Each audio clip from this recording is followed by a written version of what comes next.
good morning once again. Araw na naman po ng Monday at salamat sa Panginoon. Muli meron tayong mabuting pagkakataon sa oras po na ito.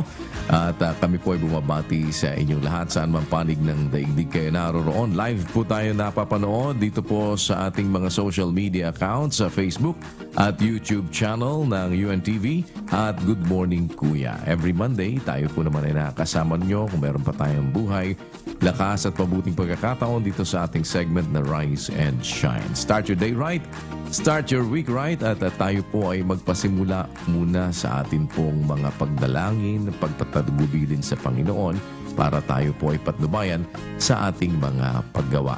Mas mabuti po na ihabilin natin sa Diyos ang ating mga paglakad. Sabi nga dun sa 37:5 ng awit, ihabilin mo ang iyong lakad sa Panginoon. Tumiwala ka rin naman sa Kanya at Kanyang papangyayarihin. Sa lahat po ng ating mga taga-subaybay mula sa Pilipinas, good morning. It's time to rise and shine.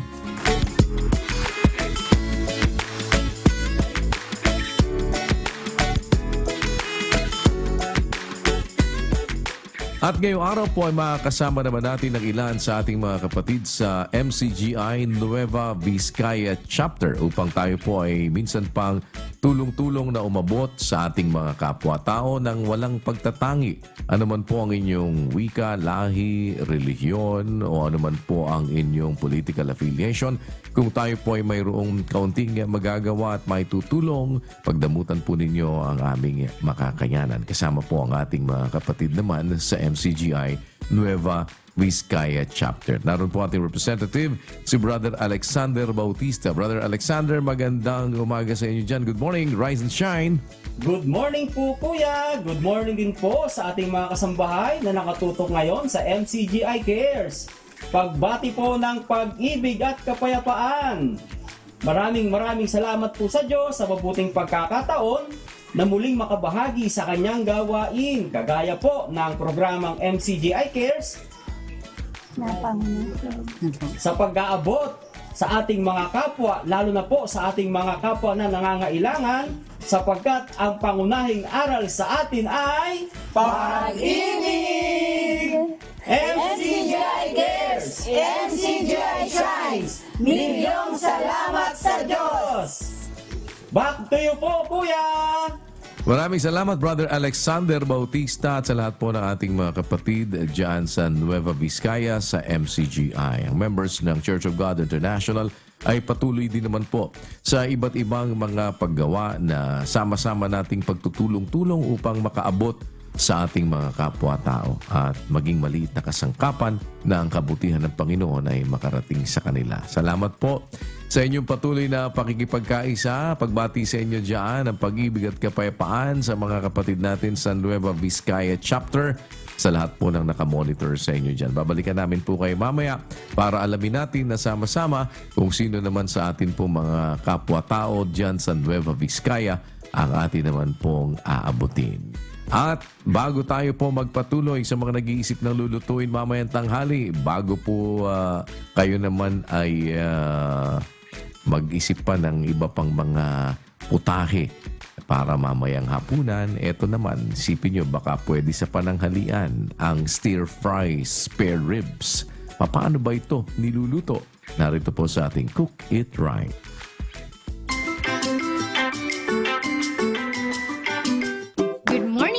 Rise and Shine, mga kasambahay. Uncle, ano ba ang recipe natin ngayon?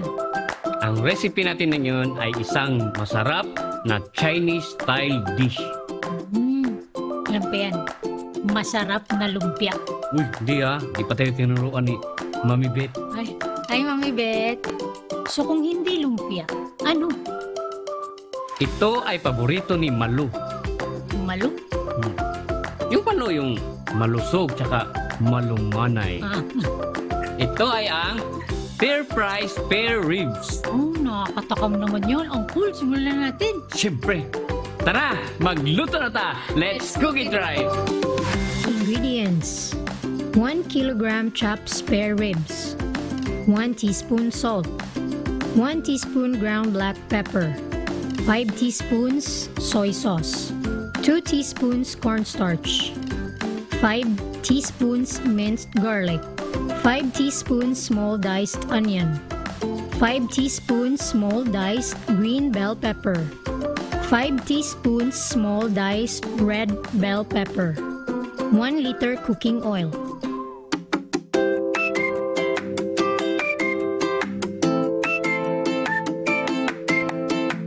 Ilagay sa isang mixing bowl ang chopped spare ribs, salt, ground black pepper, soy sauce, cornstarch, at 3 teaspoons minced garlic. I-massage lang ito ng mabuti and let it sit for 10 minutes. After 10 minutes, i-deep fry ito sa kawali over 150 degrees Celsius until tender and golden brown, then set aside.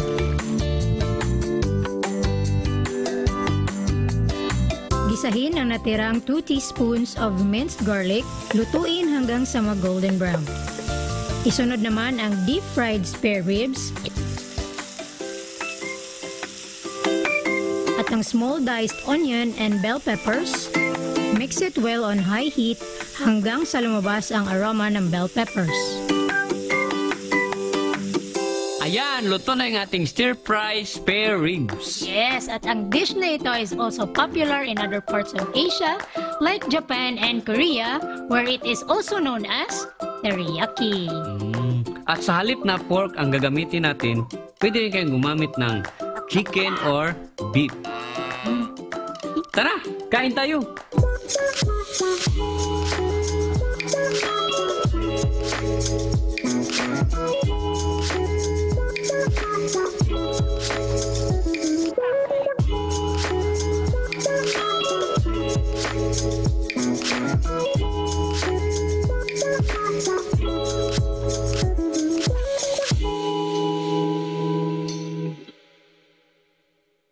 Huwag nating kakalimutan na bago kumain, manalangin.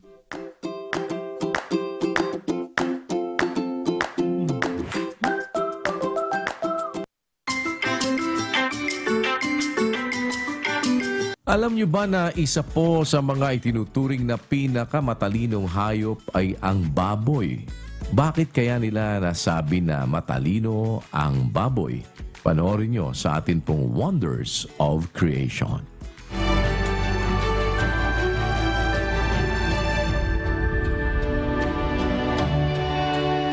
Alam ba ninyo na ang mga baboy ay itinuturing na ikalima sa mga pinakamatalinong hayop sa buong mundo? Ayon sa mga eksperto, ang mga baboy ay madalas na mapagkukunwarian bilang marurumi, tamad at hindi matalinong mga nilalang. Ito ay dahil sa nakasanayan na nating lagi silang makita sa mga lugar na hindi na ipapakita ng mga baboy ang kanilang totoong ugali. Ngunit kapag tayo ay mas magsusuri ng katotohanan, ating malalaman na ang mga baboy ay lubos na palakaibigan at matalinong mga hayop na bumubuo ng matibay na ugnayan sa isa't isa.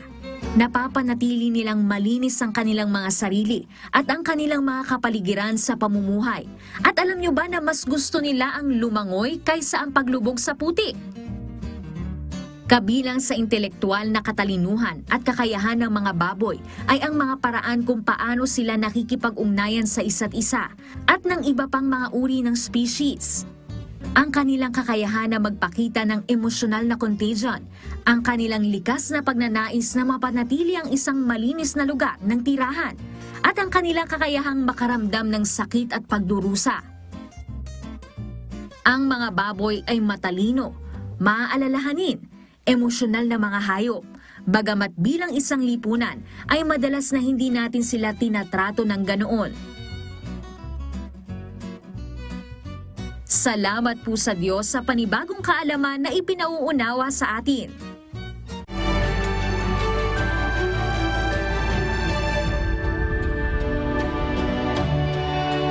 Sa ilan pong mga recent study, napatunayan na delikado ang pag-inom ng nakalalasing na inumin o yung pong merong mga alcohol content, kahit pa nga maliit lang po ang porsyento nito. Bakit kaya? Alamin po natin sa naging pag-aaral na ito kung ano ang kanilang dahilan. Panoorin nyo sa atin pong Now You Know.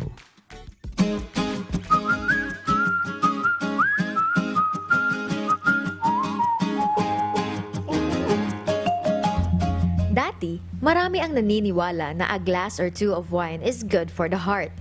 Pero alam ba ninyo na ayon sa mga bagong pag-aaral, ang kaunting alak ay nakakasama din tulad sa health hazards ng sigarilyo at maaaring maging sanhi ng cancer?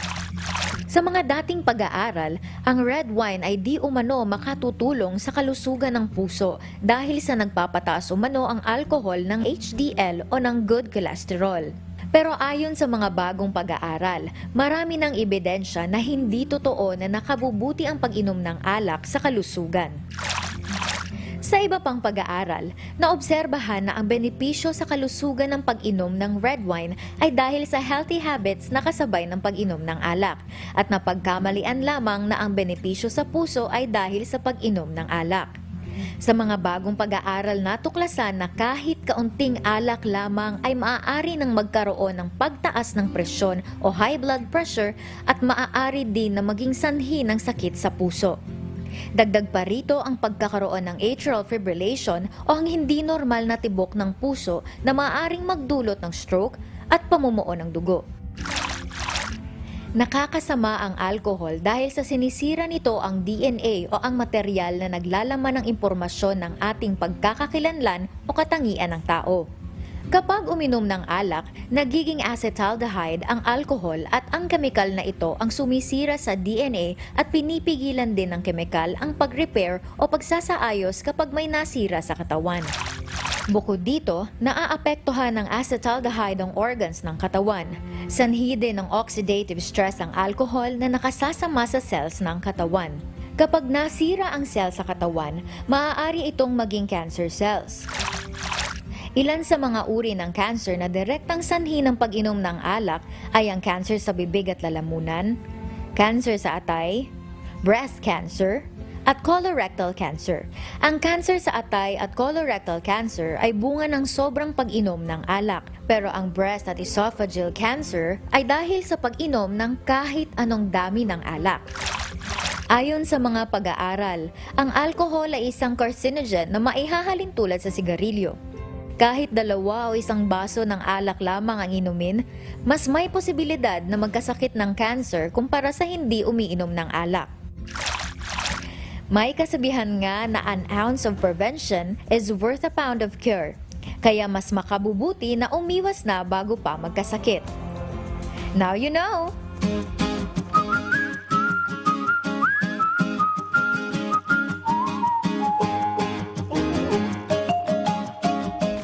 Isa po sa magandang katangian ng isang tao ay yung pagiging considerate. At alam ba ninyo na merong iba't ibang mga paraan din naman na pwede tayong magawa para atin pong maisa puso at maisa kabuhayan yung pagiging considerate. Panoorin po ninyo sa ating You Can Do It.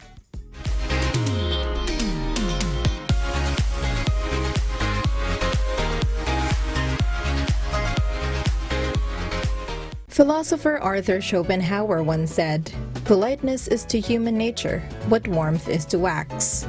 Ang pagiging mabait at considerate ay nagpapalambot sa damdamin ng isang tao. Isa ring benepisyo sa kalusugan ang pagiging considerate. When you show consideration for others, the brain's reward center is triggered, which elevates the feel-good chemicals, dopamine, oxytocin, and endogenous opioids. Ito ay nagbibigay sa iyo ng mabuting pakiramdam, which is similar to what's known as runner's high, and all that oxytocin is good for your heart. Ito ang ilang mga tips para tayo ay maging considerate sa ibang tao. Be mindful of your actions.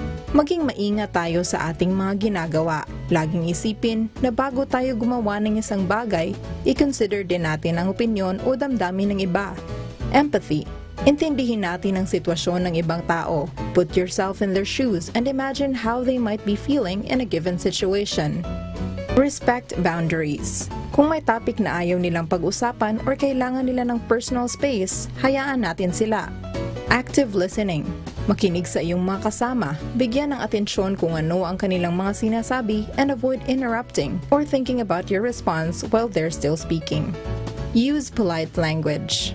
Gumamit ng pasuyo, please, sorry, or thank you. Ito ang ilang mga salita na hindi natin dapat makalimutan. Ang Ang pagiging considerate ay hindi lang nakakatulong sa iyong mga katrabaho, kaibigan o sa ibang tao, dahil ito rin ay nakakatulong sa atin. You can do it!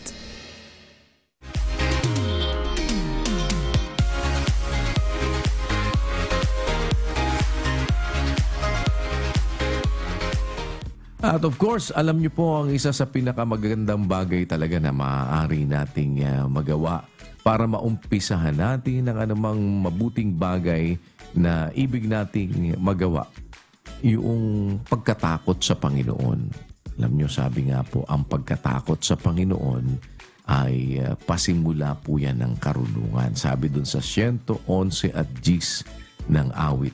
Ang pagkatakot sa Panginoon ay pasimula ng karunungan. May mabuting pagkaunawa ang lahat na nagsisisunod ng kaniyang mga utos.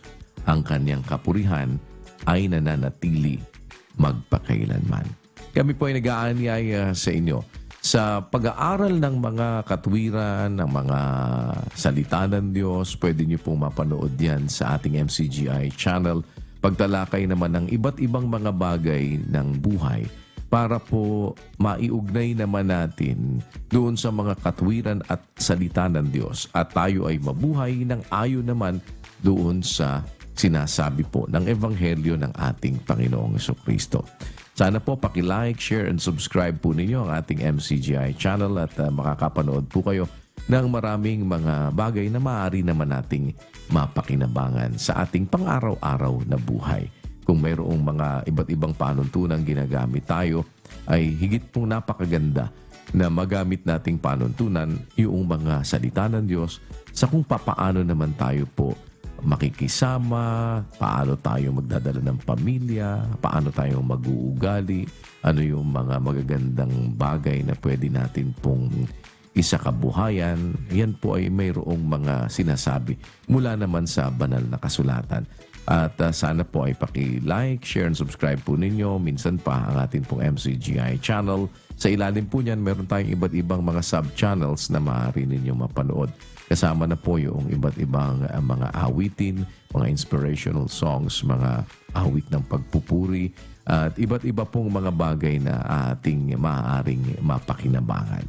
Samantala ngayon ay balikan na natin po ang ating mga kapatid naman sa dako ng Nueva Vizcaya. Ang ilan po sa ating mga kapatid sa MCGI, ang members ng Church of God International, ay kasama po natin dyan para umabot sa ating mga kapwa-tao. Alamin natin sino ang atin pong tutulungan. Kasama naman ang atin pong representative si Brother Alexander Bautista. Brother Alexander, once again, good morning sa inyo dyan sa Nueva Vizcaya. Rise and shine!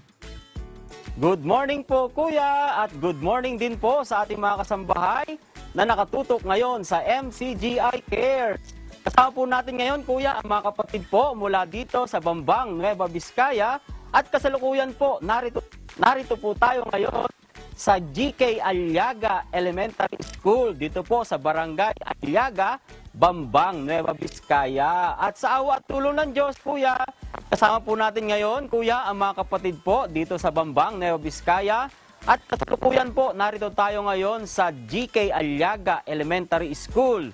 At ngayon, kasama po natin si Ma'am Renjilin Manuel. Siya po ang OIC teacher dito po sa elementary school. At Ma'am Renjilin, magandang umaga po. Magandang umaga din po. Paano po makakatulong sa atin o sa inyo itong naipagkaloob po ng MCGI o dito po sa programang Rise and Shine ng kapatid na Daniel? Makakatulong po ang MCGI Cares, lalong-lalo na sa mga learners namin ngayon na kailangan po talaga nila ang mga school supplies po ito, ang mga feeding materials, feeding program na iabot po ninyo. Malaking tulong po ito sa amin, lalong-lalo na at nasa kabundukan po kami na kung minsan ilan lang yung mga nakakapunta dito na nakakapag-abot ng blessings. So meron din pong speaker, so very nice po at makakatulong po yan sa program namin during our flag ceremony at sa mga iba't ibang programa po ng school. Yun po, at sana po marami pa po kayo matutulungan mga learners and school na rin po. Yes, ma'am. Ma'am, good morning. Ay magandang umaga po ulit, ma'am. Pwede niyo po ba kaming mabigyan ng kaunting background patungkol po dito sa ating paaralan? Ano po ang kanyang kalagayan ngayon? At yun nga po, sa awa at tulong ng Diyos, kayo po ay narating ng programang MCGI Care sa pamamagitan po ng Rise and Shine na programa din po ng ating kapatid na Daniel Rason. Ano po yung pwede niyo pong maibigay sa amin na kaunting background tungkol po sa ating paaralan, ma'am? Ang konting background ko ng school, 2009 po nagkaroon ng school dito sa Gawad Kalinga. Pero ang tawag pa lang po sa kanya noon is Aliaga Annex Primary School. Actually po noon, sa isang kubo-kubo lang po kami nag-aaral. Lahat na po kami nandun na, grade 1, grade 2, 3, and 4. Bali ako nga po pala yung naunang teacher dito, na volunteer po lang ito noon. Then, nagkaroon po ng yung masipag na principal po namin noon, nagkaroon po siya ng pag-iisip na dapat mabigyan pa ng ibang grade. So, sa tulong na rin po ng LGU Bambang, na nakapagbigay si Madam Bantinon dito ng building. Then, by year 2011, na pakita na po itong building na to at na-inaugurate na rin din po siya. After that po, pandemic po siya nung magkaroon na po siya ng grade 5 and grade 6. Naging elementary na rin po siya. Bale, meron na po rin kami naging principals dito na 5. Limang principals rin po yung mga nagdaan. Sa ngayon po, ma'am, ilan na po ang populasyon ng ating pong paaralan so far? So far po ngayon, from kinder to grade 6 po natin is meron po tayong 81 learners. Na noon ay nag-umpisa lang kami ng 30 plus. Ngayon lumalaki naman na yung populasyon. Kumusta po ang kalagayan ng ating mga estudyante dito po sa ating paaralan? Mabait naman po yung mga bata, araw-araw silang pumapasok.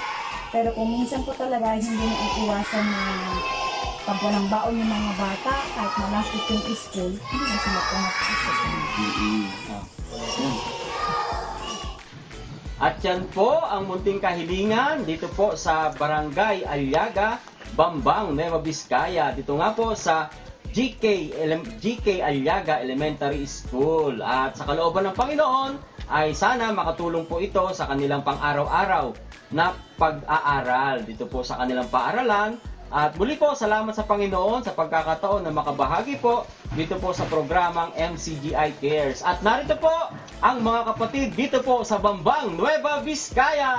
Salamat sa Diyos sa pagkakataon na makahari kami sa gawain ito. Maraming salamat, Brother Alexander Bautista, at sa inyo pong lahat na atin pong mga kapatid naman na nandyan ngayon sa Nueva Vizcaya, ang members ng Church of God International Nueva Vizcaya Chapter. Salamat po sa inyong participation. Sana po ay magpatuloy kayo ng pakikipagkaisang tumulong sa ating mga kapwa-tao sa anumang paraan na ating magagawa. Regardless kung anuman po ang inyong relihiyon, anuman ang inyong political affiliation, wika, lahi, kung kami po ay mayroong munting makakayanan, pahintulot po ninyo na maging maliit na kasangkapan naman ang Panginoon na ang kanyang kabutihan ay makarating po sa inyo. Maraming salamat once again. Pagpalain kayo ng Panginoon sa lahat po nating mga kapatid sa iba't ibang panig ng daigdig sa MCGI. Keep on shining and keep on caring. Tunghayan naman natin sa pagkakataong ito ang kwento ng pagsisikap ng isang nanay na nagsimulang magtinda ng kakanin sa maliit na puhunan. At ngayon po ay napagkukuhanan na niya ito ng pang-araw-araw nilang gastusin ng kanyang pamilya. Kahit mahirap, huwag susuko. Laban lang.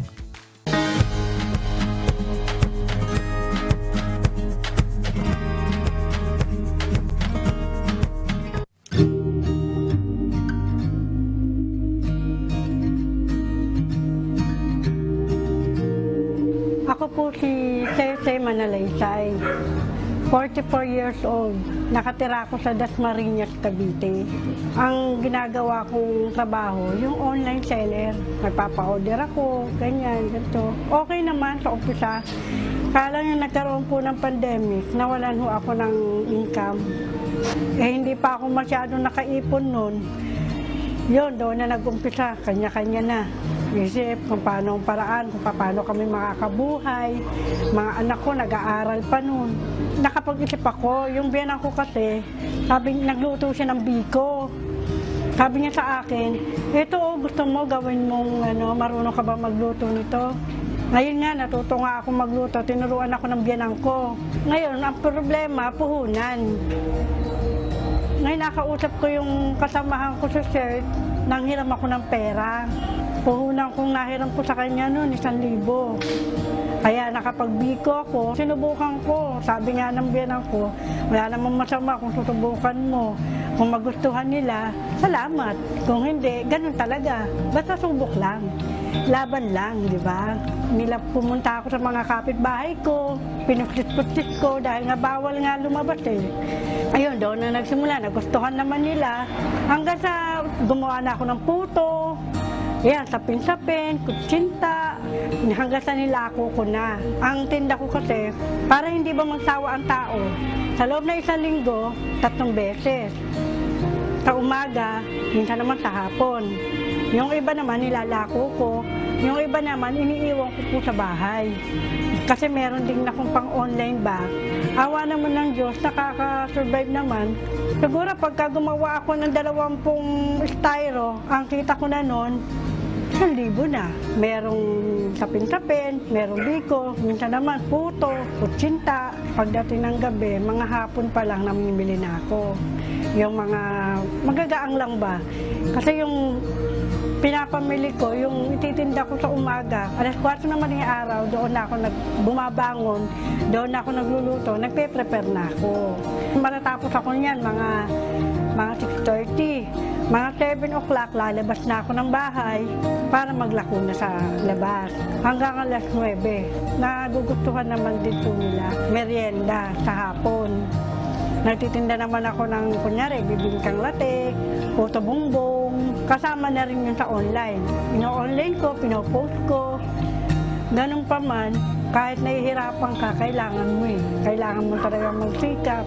Ayun, na-experience ko yun, yung matiri kang araw, naglalako ka. Okay lang naman na mahirapan ka eh. Ang nakakasama lang ng loob, yung bang may bibili sa akin, hindi nagbabayad ba?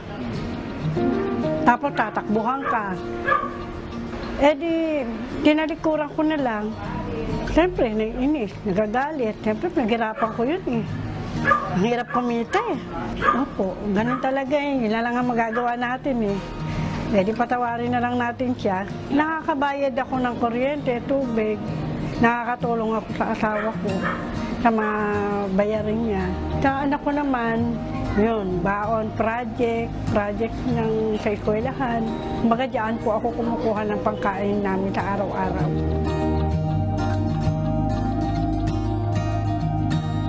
Pero po siya, masipag po talaga siya. Naglalako po siya ng mga paninda niya. Masipag po, mabait. Lahat na ginagawa niya talaga, lahat para sa kanilang mag-asawa.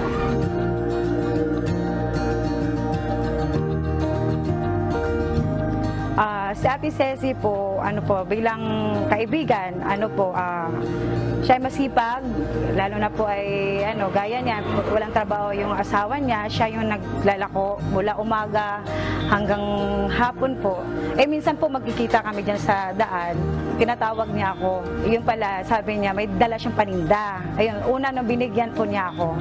Tapos hanggang sa kilala nakilala ko na siya, ayun, nabibili na po kami sa kanya.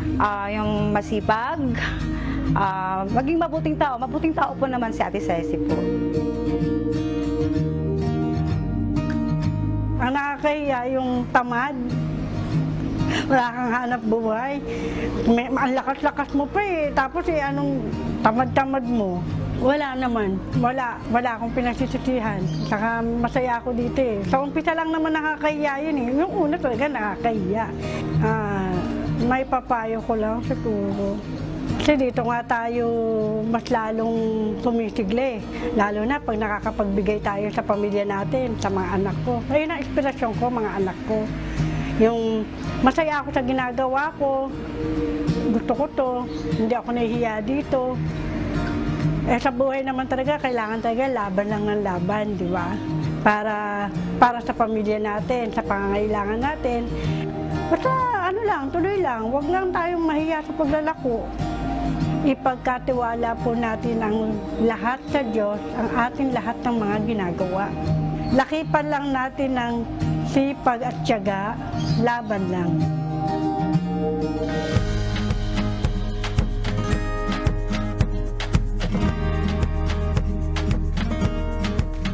Sa atin pong viewpoint, muli tayong nagtanong sa ating mga kababayan tungkol po sa isang issue at ano ba ang kanilang maaaring maibahagi sa atin dito. Kung sila ang maaatasan na mamahala sa isang bansa, anong klase ba ang iniisip nilang gawing pamamahala? Alam nyo, marami kasing mga ideas kung minsan kapag sabi nga yung mga nagmimiron, maraming mga moves na sinasabi kong minsan, eto ganito dapat gawin, eto dapat gano'n ang gawin, eto dapat ganyan ang gawin.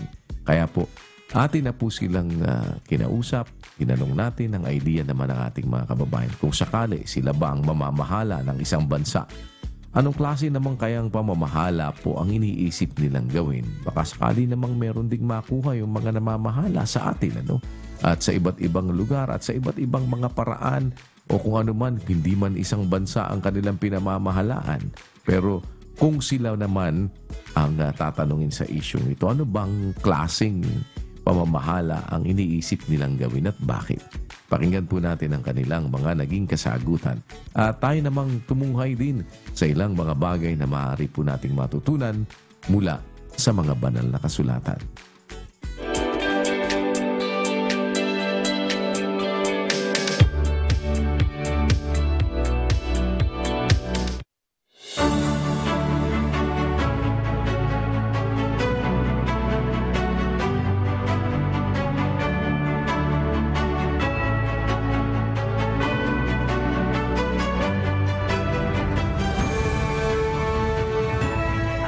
Siguro kung ako bibigyan ng chance na maging isang pangulo ng isang bansa, magpo-focus ako una doon sa pagpapatupad ng batas. Paiigtingin ko yung batas na yung batas dapat para sa lahat.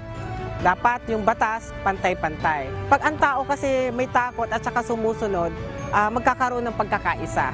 So sa pagkakaisa, kung ang batas mo ay matibay at sinusunod ng tao, sakop kasi niyan lahat, pati yung ekonomiya. Siguro if bibigyan akong chance bilang maging presidente ng Pilipinas, magpo-focus ako dun sa kinakaharap talaga ng bansa, lalo na sa lack of houses kasi karamihan sa mga Pilipino ay natutulog na lang sa mga kalsada. Siguro marami na ako magagawa doon. Siguro mga pabahay sa mga squatter areas, babaguhin natin. Tatayo ako ng isang organizations para po sa mga matatanda, lalo na po dun sa mga wala nang kasamang mga anak po. So, bibigyan ko po silang chance na tumira or magkaroon ng sariling tahanan, may mag-aalaga po sa kanila, may libreng pagkain po. Ganon din po sa mga homeless. I think need ng balance ng pagiging strict. But I should be caring then as well. If you care for the country, so everything will follow. Kasi I think too much of everything naman is bad, di ba? And I think at some point, we need to be disciplinarian din. But we need to show then care to the constituents. Sa akin, siyempre, kung para sa lahat is, unang-una, health din ng mga tao. Kasi minsan nga, may mga taong kulang na rin sa mga nutrisyon. Minsan may mga bata tayong nakikita na halos napapabayaan ng ibang magulang. Yun, siya maganda sanang factor yun kung talaga masusuportahan din ng government. Magiging makadiyos ako, makatao at tapat na maglingkod para maging isang bansang mapayapa, masagana. Siguro kung ako ay bibigyan ng pagkakataon na maging presidente ng Pilipinas, wow, malaking responsibilidad. Siguro, pagtutuunan ko ng atensyon yung edukasyon. Bilang ako ay isang guro ng pampublikong paaralan, kung magkakaroon tayo ng maayos sa edukasyon, magkakaroon tayo ng maayos na makakaisip tayo ng mas magandang pamamaraan, paano matutugunan yung mga problema ng bayan natin. Ang pamahalaan o gobyerno ay isang grupo ng mga tao na namamahala sa komunidad o estado at nag-oorganisa ng sistema nito. May iba't ibang uri ng gobyerno pero ang layo nito ay magkaroon ng maayos na sistema ang isang bansa na may ipinapatupad na mga batas para sa mga mamamayan nito. Pero ayon sa Biblia, papaano nga ba dapat sumunod sa mga namumuno sa isang bansa? 13:1 ng Roma. Ang bawat kaluluwa ay pasakop sa matataas na kapangyarihan sapagkat walang kapangyarihan na hindi mula sa Diyos at ang mga kapangyarihang yaoy hinirang ng Diyos. Kaya nga't ang sumasalangsang sa kapangyarihan ay sa utos ng Diyos sumasalangsang at ang mga nagsisisalangsang ay magsisitanggap ng kahatulan sa kanilang sarili. Sapagkat ang mga pinuno ay hindi kilabot sa gawang mabuti, kundi sa masama. At ibig mo bagang mawala ng takot sa may kapangyarihan? Gawin mo ang mabuti at magkakamit ka ng kapurihan sa Kanya. Ayun, maliwanag, ano? Bawat kaluluwa, ang Kristiyano, magpapasakop sa matataas na kapangyarihan. Sapagkat ang mga kapangyarihan mula sa Diyos, mga hinirang ng Diyos, aling kapangyarihan yon? Yung mga pinuno na hindi kilabot sa gawang mabuti. Meron namang gobyerno talaga na hindi naman kumukonsinti ng masama eh. Hindi sila kilabot sa mabuti. Hindi nila minamasama ang mabuti. Hindi nila inaayunan ng masama. Kaya sa gobyernong matuwid na gobyerno, bawal ang magnakaw, bawal ang pumatay. Sa matuwid na gobyerno, bawal ang mang-api sa kapwa, bawal ang sirain ang karapatan ng kapwa. Yung matuwid na gobyerno, pagka ganun ang gobyerno, meron tayong patungkulang pasakop sa kanila. Tayo dapat pasakop sa mga matataas na kapangyarihan, sabi ng salita ng Diyos. At hindi lang tayo papasakop, utos pa sa atin, idalangin sila para sila'y gumawa ng katwiran. 2:1 ng unang Timoteo. Una-una nga sa lahat ng mga bagay ay iniaaral ko na manaing, manalangin, mamagitan at magpasalamat na patungkol sa lahat ng mga tao. Ang mga hari at ang lahat ng nangasa mataas na kalagayan upang tayo'y mga buhay na tahimik at payapa sa buong kabanalan at kahusayan. Ito'y mabuti at nakalulugod sa paningin ng Diyos na ating tagapagligtas. Di ba utos gumawa tayo ng mabuti? Isang mabuting gagawin natin, sabi ni Pablo, iniaaral ko na manaing, manalangin, mamagitan, magpasalamat, na patungkol sa lahat ng mga tao, ang mga hari at ang lahat ng nangasa mataas na kalagayan. Anong layon? Upang tayo mabuhay na tahimik at payapa sa buong kabanalan at kahusayan. Sapagkat ito'y mabuti at nakakalugod sa paningin ng Diyos na ating tagapagligtas. Tanyo mga kapatid, sa iglesia hindi tayo rebelde sa gobyerno Sa iglesia, sumusunod tayo sa mabubuting pinapanukala ng gobyerno. Sinusuportahan natin yon, mga kababayan. Bakit? Nakakalugod sa Diyos yun Para tayong mabuhay na payapa, dapat tayong pasakop sa gobyerno. Ang gobyerno na kumukundina sa masama at ang gobyernong pumapanig sa mabuti, dapat tayong pasakop doon.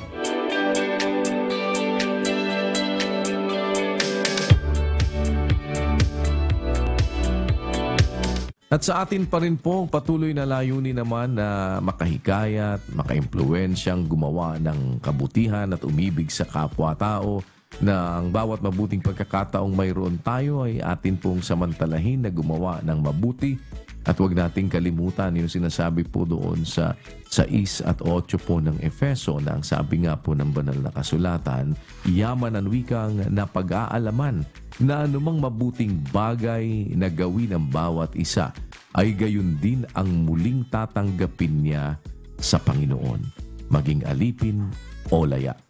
Kaya sa bawat mabuting pagkakataon na mayroon tayo, huwag nating ipagkakait ang mabuti, sabi sa 3 at 27 po ng Kawikaan. Ito'y huwag nating ipagkakait sa kinauukulan pagka nasa kapangyarihan ng iyong kamay na ito ay gawin.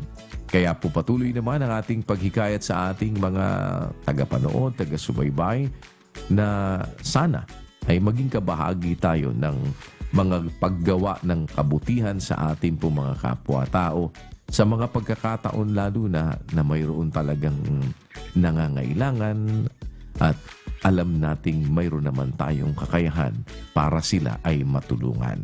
Muli po, nagsagawa tayo ng isang social experiment at atin ding maramdaman sa ating mga puso kung ano ang kaligayahang dala-dala ng paggawa ng kabutihan.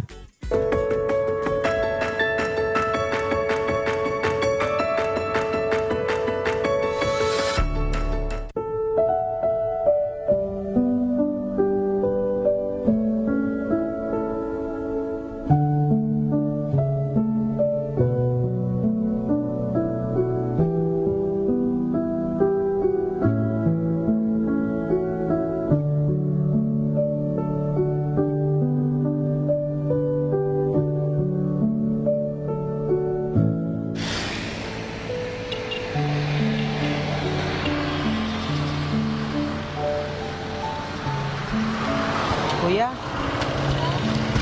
baka pwede po sanang makisuyo, kuya. Late na po kasi ako kaso wala akong pamasahe, kuya. Diyan po kayo punta? Diyan lang po ako sa CSU sana, kuya. Okay lang po ba, kuya? Salamat po. Salamat po. Dapat magawa tayo ng kabutihan. Hindi naman tutulog ang Panginoon. Lagi naman nakikita sa atin. So, pag nakatulong tayo ng isang tao, nakita na rin ng Panginoon na at masaya siya. Parang siya na lang tinutulungan natin. Hanggang kailan kayo tulong? Hanggat abot kaya ko.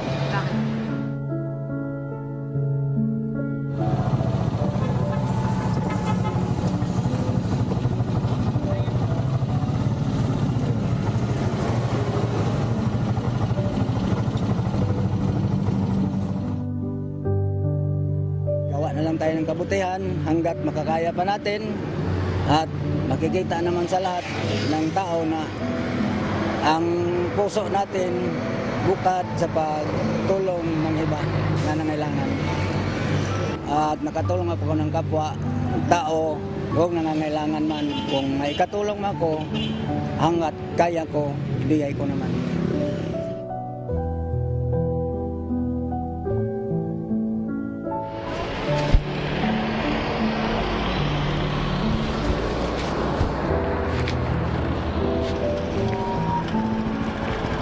Kuya, baka pwedeng makisuyo po sana, kuya.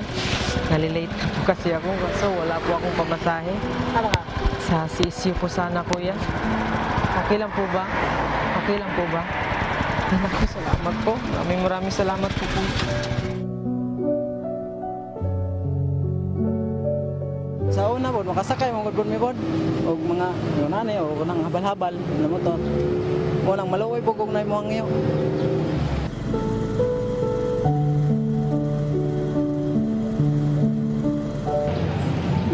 Paano mo na ako naman, maluoy manggod ko. Maluoy ko. Kuya, maraming salamat po, kuya.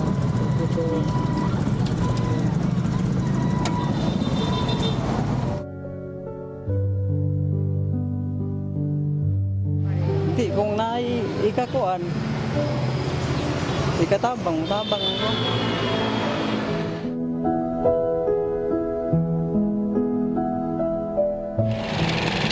Kuya, baka pwedeng makisuyo po. Baka pwedeng makisuyo po. Wala po kasi akong pamasahe, tapos late na po kasi ako. Baka pwede. Papunta po sana akong paaralan, kuya, dyan sa CSU po. CSU? Opo. Okay lang po ba? Naku, salamat po. Maraming salamat po, kuya.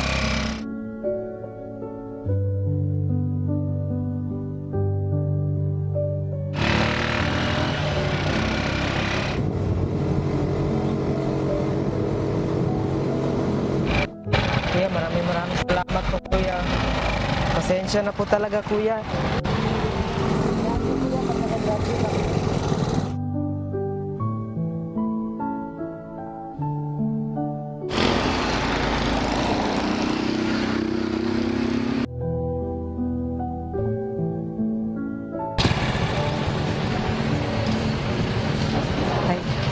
Kuya, baka pwedeng makisuyo po sana, kuya. Wala pa po kasi akong pamasahe. Baka pwede pong makisabay sa inyo po. Okay, pagawas ako.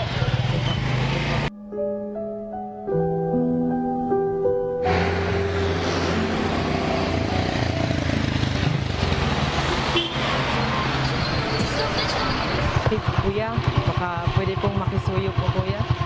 Wala po kasi akong pamasahe, tapos late na po kasi ako. Diyan lang po sana ako sa CSU po.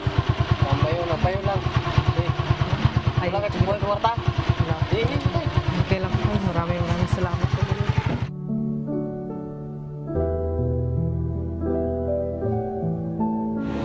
Maluoy mo ko kay katong ganyan sakay. Kung masay paminite. Kanya isa pa niagi mo ko na ganyan John team ko sa una. Mo na-realize na ko iyang guard. Nung ipasakay na ko siya.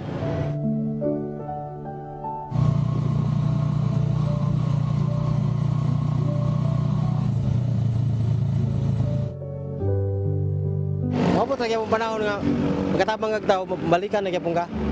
O sa imong ipang buhat ka maayo. Mo lami akong paminaw, bisang tabang kag tao. Bahala na, basta kay sa ako, pag tabang unon, tabang yun ko.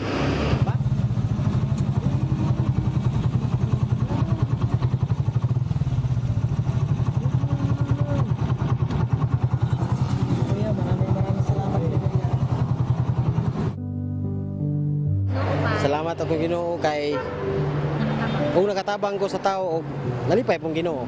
Salamat.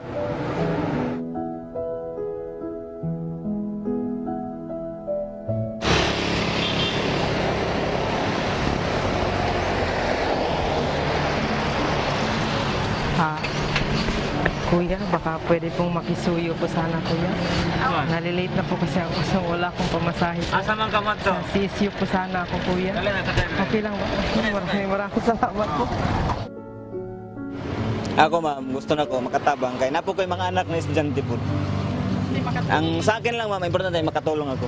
Kung sa iba, kung hindi sila nakatulong sa iba, sa akin ay handa akong tumulong kahit kunting halaga. Okay. At least, ang Panginoon nandyan naman. Kung sa iba ma'am ay nangangailangan ng tulong, kung kailangan tulong ay tulungan talaga. Kahit ganito lang ako, tricycle driver, handa akong tumulong kahit hindi ko kano-ano, pwede. Kasi masaya ako, makatulong at pamilya ko at ganun. Handang tumulong sa iba kahit pag nangangailangan. Siyempre, ganun talaga ang buhay. Kung may nangangailangan, kung handang tulungan, tulungan. Maraming salamat po. Ay, okay na po. Okay na po. Yung may advice ko sa iba, kung sino mo yung nangangailangan ng tulong, kung may ano kayo, kahit konting halaga, kung saloobin nyo lang na gusto nyo tumulong, ay tutulong kayo.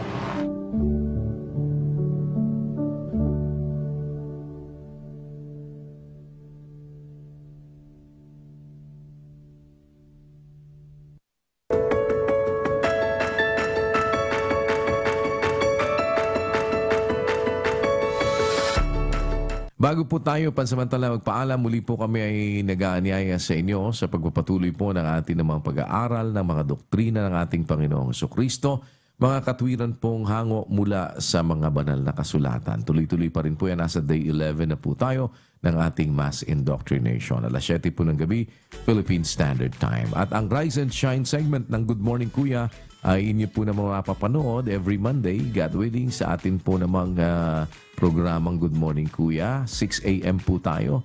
Kapag po tayo mayroon pang buhay at mabuting pagkakataon, makakasama niyo naman po kami sa segment na ito na Rise and Shine dito sa Good Morning Kuya.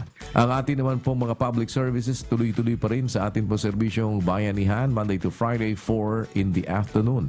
Maaari niyo po masubaybayan yan dito sa UNTV at sa iba't iba pa pong mga platforms na atin namang ginagamit. Kung ano man po ang aming higit na magagawa, ay amin po namang sisikaping sa tulong ng Panginoon ay atin pong mai-extend sa ating mga kapwa-tao.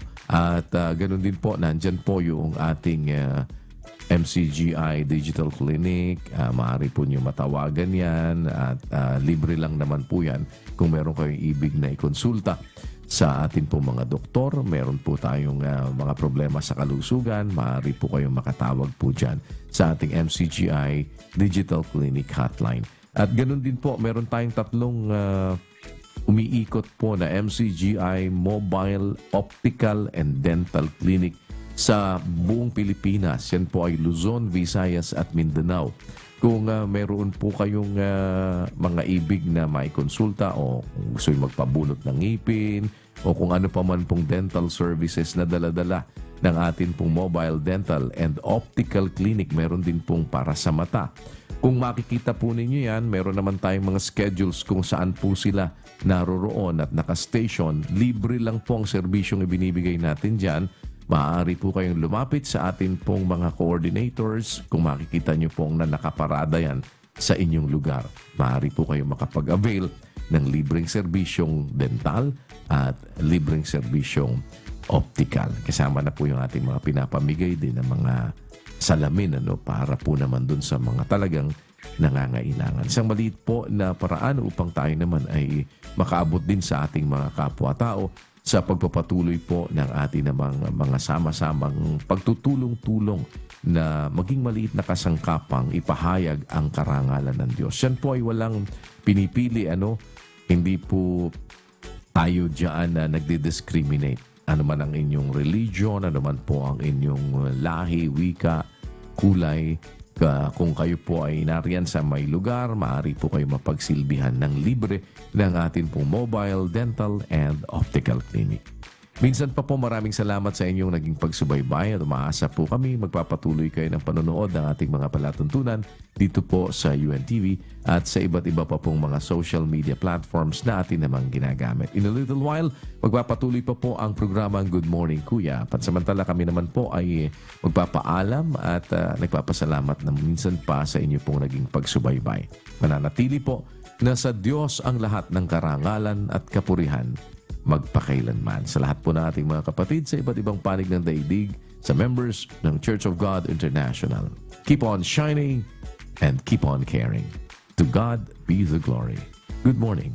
Iwan po namin sa inyo ang isang awiting nagpapaalaala sa pag-iibigan na dapat na maghari sa mag-asawa na lingkod ng Panginoon. Sa kanila pong rendition ng awiting Tayong Dalawa, narito po ang Sabado Couple para sa ating On a Good Note. Maraming salamat po.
Biglang nadama, ngiting di mapikil dahil sa saya, naging kahilingan, sana'y ikaw na.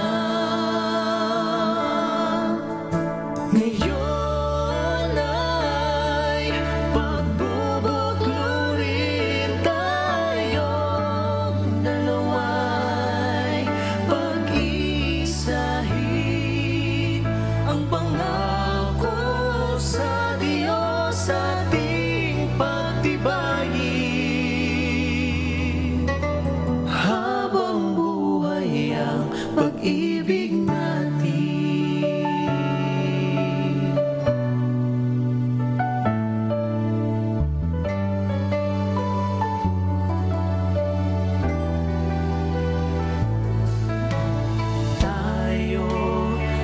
magsasama sa lungkot at saya, magkaisang pusong dadalangin sa Ama. Naingat at gabayan niya, ikaw ako sa hirap man o ginhawa. Ngayon ay pagbubuklurin tayong dalawa'y pag-iisahin.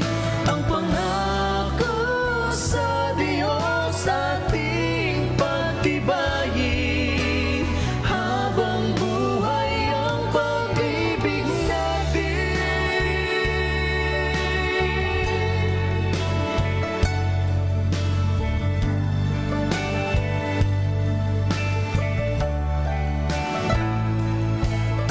Ang pangako sa Diyos ating pagtibayin,